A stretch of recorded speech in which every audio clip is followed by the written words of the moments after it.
আসসালামু আলাইকুম বন্ধুরা, সবাই কেমন আছেন? আশা করি সবাই ভালো আছেন। কাহিনীটি শুরু হয় একটা স্কুল থেকে, যেখানে একটি টিচার টেস্ট পরীক্ষার রেজাল্ট দিচ্ছিল। সেখানে আসিকা নামের একটি ছাত্রী পড়ালেখা অনেক দুর্বল। টেস্ট পরীক্ষাটি অনেক সহজ ছিল, তারপরেও আসিকার রেজাল্ট 0 আসে। তার বয়ফ্রেন্ড অশিতা তার মন ভালো করার জন্য বলে 0 নাম্বার তার লাকি নাম্বার। তখনই টিচার এটা দেখে তাদের উপর জারি দিতে থাকে। টিচার আসিকাকে বলে, তুমি এখন থেকে না পড়লে জীবনে কিছু করতে পারবে না। তার পরীক্ষাতে প্রথম প্রশ্নটি ছিল এমন একটি মন্দিরের নাম যেখানে টাকা ফেললে ইচ্ছা পূরণ হয়। কিন্তু আসিকার প্রশ্নের উত্তরটি জানা ছিল না। সে ভুলভাল উত্তর লিখতে থাকে। তার লেখার সাথে সাথে জানলা দিয়ে একটা সূর্যের আলো দেখা যায়। শহরের একটা জায়গায় হঠাৎ একটা জঙ্গলের রাস্তা জন্ম নেয়। তারপরের দিন আশুকা আর ইউসুডা স্কুলে যাওয়ার সময় সেই জঙ্গলের রাস্তাটি দেখতে পায়। তারা ভাবে কাল পর্যন্ত এখানে কোনো জঙ্গলের রাস্তা ছিল না, সেজন্য তারা ভিতরে যাওয়ার সিদ্ধান্ত নেয়। কিছুক্ষণ হাঁটার পর তারা একটা মন্দির দেখতে পায়। সেখানে সেই জায়গাটির নাম লেখা ছিল, কিন্তু তারা নামটি পড়তে পারে না। তারপর আশুকা ভাবনা চিন্তা না করে সে একটা টাকা দিয়ে প্রার্থনা করে, কারণ তার সব পরীক্ষাতে 100 নাম্বার পাওয়ার জন্য। তারপর তারা দুইজনে স্কুলে ফিরে আসে। সেদিন তার পরীক্ষার রেজাল্ট দিয়েছিল। সে দেখে তার রেজাল্টে 5 নাম্বার পেয়েছে। সে মন খারাপ করে ভাবতেছে প্রার্থনা কোনো কাজে আসেনি। যাই হোক, তারপরের দিন তার পরীক্ষা ছিল বিশ্ব রাজনৈতিক, যেখানে তার প্রথম প্রশ্নটি ছিল জাপানের প্রধানমন্ত্রীর নাম কি। কিন্তু আশুকা জানতো না প্রধানমন্ত্রী কে। আশুকা উত্তরে লিখে দেয় তার বয়ফ্রেন্ড উশুটার নাম, আর সে বাকি প্রশ্নের উত্তরগুলো জানা ছিল না, সেজন্য সে চুপচাপ শুয়ে পড়ে। তারপর স্কুল ছুটি হওয়ার পরে উশুডোকে আশুকা তার বাসায় নিয়ে যায়। তারা দুইজনই বাসা যায়। তারপর তারা দেখে আশুকার মা বাবা ঝগড়া করতেছে। আশুকার বাবা একজন সেলসম্যান, তার বাবার চাকরিতে সমস্যা চলতেছে, আর ওইদিকে আশুকার মা অন্য একটা মানুষের সাথে অ্যাপিয়ার করতেছে। আশুকা উশুডোকে বলে এদের কথাগুলো শোনার দরকার নেই, কারণ এরা সব সময় এরকমই ঝগড়া করতে থাকে। তারপর তাকে তার রুমে নিয়ে আসে। সেখানে উশুডো দেখে রুমের বাইরে কিছু গ্লাস আর প্লেট পড়ে আছে।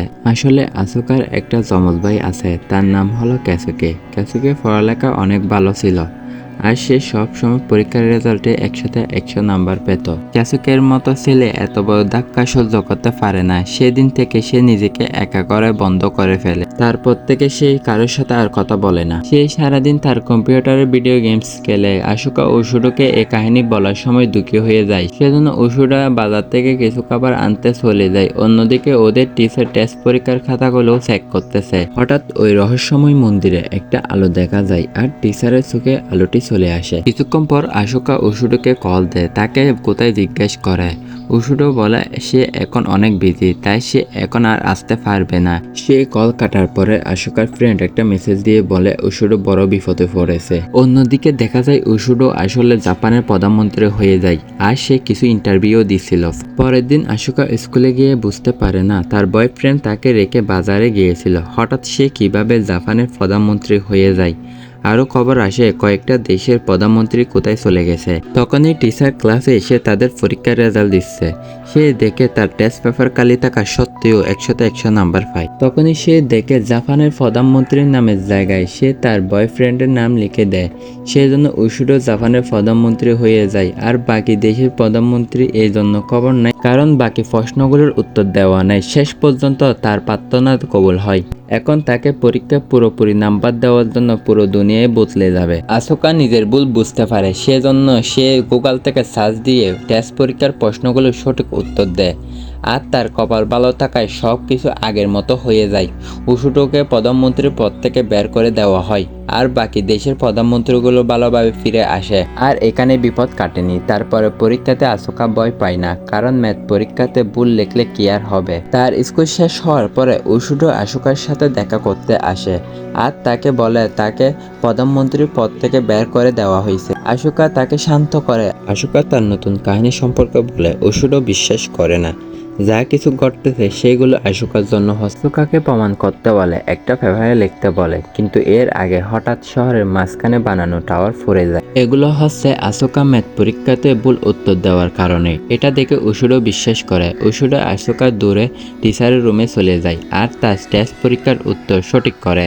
তারপর আবার আগের মতো টাওয়ারটি হয়ে যায়। কিন্তু এদিকে দেশের জনগণ আর সায়েন্টিস্টরা এটা দেখে অবাক হয়ে যায়। এটা কিভাবে সম্ভব? যাই হোক, তারা স্কুল থেকে ঘরে ফিরে যাওয়ার সময় তারা সেই রহস্যময় জায়গায় গিয়ে পৌঁছে, কিন্তু সেখানে আজ জঙ্গলের রাস্তা দেখা যায় না। সেটা দেখে তারা অবাক হয়ে যায়। তাদের মন্দিরের নামটি মনে ছিল না, সেজন্য মন্দিরটি খোঁজা অনেক কঠিন ছিল। আর দুনিয়াতে কোনো সমস্যা না হওয়ার জন্য আসিকা থেকে সব টেস্ট পরীক্ষাতে সঠিক উত্তর দিতে হবে। আসিকা মন দিয়ে পড়ালেখা করার কথা ভাবে, আর আসিকা সারা রাত পড়ার জন্য বসে। কিন্তু কিছুক্ষণ পর আসিকা ঘুমিয়ে পড়ে, গোড়া বিক্রি করে শুয়ে পড়ে। পরের দিন দেখি আসিকা ওই ছোট টিচারের রুমের বাইরে দাঁড়িয়ে থাকে তার টেস্ট পরীক্ষার রেজাল্ট দেখার জন্য। প্রথমবারের মতো আসিকা 100তে 100 নাম্বার পায়, আর সে প্রার্থনা করে দুনিয়াতে কোনো সমস্যা না হওয়ার জন্য। যাই হোক, আসিকা যখন ঘরে ফিরে যায় সে দেখে তার বাবা অনেক খুশি, কারণ তার বাবার ব্যবসায় বড় সেল হয়েছে। আসলে আসিকা টেস্ট পরীক্ষা লিখছে দুনিয়াতে দামি খাবার আরও পানি, সেজন্য অনেক লোকেরা পানি কিনতে শুরু করে। তার বাবার অনেক মুনাফা হয়, সেজন্য বাবাকে খুশি দেখে সেও অনেক খুশি হয়। সে ভাবতেছে এমনই চলতে দিবে। পরে সে টিভিতে দেখে দুনিয়াতে পানির জন্য ঝগড়া শুরু হয়ে যায়। সব বড় হয়ে যাওয়ার কারণে আসিকা তাড়াতাড়ি তার টেস্ট পরীক্ষায় সঠিক উত্তর লেখে, আর সব কিছু আগের মতো হয়ে যায়। আর তার মাথায় আইডিয়া আসে এই শক্তিকে কাজে লাগিয়ে তার মা বাবার ঝগড়া শেষ করবে। টেস্ট পরীক্ষাতে প্রশ্ন আসে কোন মানুষটি মহাকাশে অভিযাত্রা করতে যাবে, আর সে তার মার বয়ফ্রেন্ডের নাম লিখে দেয়। এই কারণে মানুষটি আসিকার মায়ের সাথে ব্যাকআপ করে ফেলে। তারপরের দিন মানুষটি মহাকাশে চলে যায়। ব্যাকআপের পর ওর মা পরিবারকে সময় দেয়, তাদের জীবনে অনেক খুশি চলে আসে। তারপর আসিকা তার ভাই কেসুকে সাহায্য করার কথা ভাবে। সে তারপরে টেস্ট পরীক্ষাতে লেখে তার ভাই কেসুকে তার রুম থেকে বের হয়ে সবাইকে গুড মর্নিং বলবে, কিন্তু প্ল্যান কাজ করার আগে ফেল হয়ে যায়। কারণ কেসুকে বের হওয়ার আগে কেসুকের বাবা রুমের মধ্যে ঢুকে পড়ে, তাকে তার বাবা বাইরে আসতে বলে, আর তাদের মধ্যে ঝগড়া লেগে যায়। তাদের ঝগড়ার মাঝে কথায় কথাই বলে তার বাবাকে চাকরি থেকে বের করে দিয়েছে, আর তার মা আবারও অন্য একটি লোকের সঙ্গে কথা বলা শুরু করছে। তখনই আসিকা বুঝতে পারে তার শক্তির দ্বারা ঘরের মহল কয়েকদিনের জন্য ভালো হতে পারে, কিন্তু বেশি দিন ভালো থাকবে না। আর সেজন্য তার ভাইয়ের সঙ্গে কথা বলে তাকে সাহায্য করতে চায়, কিন্তু তার ভাই কোনো কথা বলে না। সেজন্য আসিকা তার রুমের সামনে বসে টেস্ট পরীক্ষার প্রস্তুতি নেয়। কেসুকো পড়ালেখায় অনেক ভালো, তাই আসিকা যখন ভুল করে তা ঠিক করার জন্য বের হতে মন চাইতো, কিন্তু বের হতো না। তারপরেও সে কয়েকদিন ধরে কিছু বলে না। হঠাৎ একদিন আসিকা একটা ম্যাথ ভুল করে, ম্যাথ সমাধান করে দেয়। কেসুকো বন্ধ রুমের মধ্যে, কিন্তু এখন সে কথা বলে। এই সমস্যাটির কারণে আসিকা মন দিয়ে পড়ালেখা শুরু করে। তারপর কয়েকদিন পর আসিকার বাবা সেলমেন্টের বই পড়তে শুরু করে তার কাজটিকে আরো ভালো করার জন্য। এদিকে তার মা সব বয়ফ্রেন্ডের নাম্বার ডিলিট করে দেয়, আর তার পরিবারের দিকে মনোযোগ দেওয়ার সিদ্ধান্ত নেয়।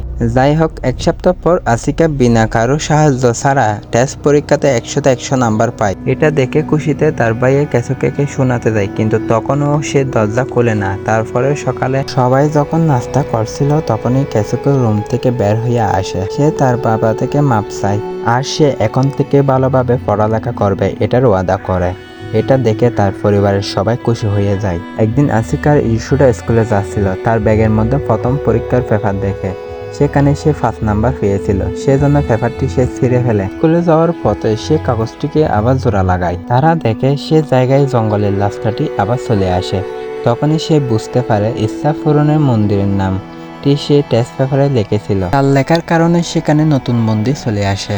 আসিকা ইস্যুটা সেখানে আবার যায়। আবার তারা প্রার্থনা করে তাদের প্রার্থনা কবুল না হয় মতো, যাতে সব কিছু আগের মতো হয়ে যায়। তারা কিছুক্ষণ অপেক্ষা করে, তারপর তারা স্কুলে চলে আসে, আবার টেস্ট পরীক্ষার জন্য প্রশ্ন দেয়। তখনই হঠাৎ আসিকার মনে পড়ে সে মন্দিরে 1 টাকা দেওয়ার পর তার ইচ্ছা পূরণ হয়েছিল, আর সে সব কিছু আগের মতো করার জন্য 1 টাকাটি ফিরিয়ে আনতে হবে। তারপর সে তাড়াতাড়ি টেস্ট পরীক্ষা দেওয়ার পর সে মন্দিরে পয়সাটি আনার জন্য চলে যায়। আসিকা সেখানে যাওয়ার পর দেখে পয়সাটি একটি দান বক্সের মধ্যে বন্ধ করা। আসিকা সে পয়সাটি বের করার অনেক চেষ্টা করে, আর চেষ্টার ফল পাওয়ার আগে পয়সাটি আবার পড়ে যায়। ওইদিকে কেসুকে আর তার মা বাবা তার ভবিষ্যৎ নিয়ে কথা বলতেছে। কেসুকো নতুন জীবন শুরু করে, তার মা বাবা অনেক খুশি, আর তার মা সবাইকে কষ্ট দেওয়ার জন্য মাপ চায়। শেষ পর্যন্ত তাদের মধ্যে সব ঠিক হয়ে যায়। অন্যদিকে আসিকার টিচার টেস্ট পরীক্ষার খাতাগুলো চেক করতেছে, আর সব সময়ের মতো আসিকা 100তে 100 নাম্বার পায়। কিন্তু সে সময়ে আসিকা পয়সাটি আবারও বের করার চেষ্টা করে, আর পয়সাটি আবারও পড়ে যায়। পয়সাটি থেকে অদ্ভুত একটা আলো বের হয়। তখনই মন্দিরের বাইরে কেউ ছিল না, শুধু সেখানে না পুরো দেশে মানুষ কোথায় চলে যায়, এমনকি আসিকাকেও আর দেখা যায় না। মানে পৃথিবীর সব মানুষ কোথায় গ্যাপ হয়ে যায়। শেষের দিকে আমরা দেখি আসিকার টেস্ট পরীক্ষাতে এমন একটা প্রশ্ন আসে, পৃথিবীর মানুষ কখন ধ্বংস হবে, আর আসিকা উত্তরে কিছু লেখে না। সেই কারণে পৃথিবীর সব মানুষ গ্যাপ হয়ে যায় আর কাহিনীটি এখানে সমাপ্তি ঘটে।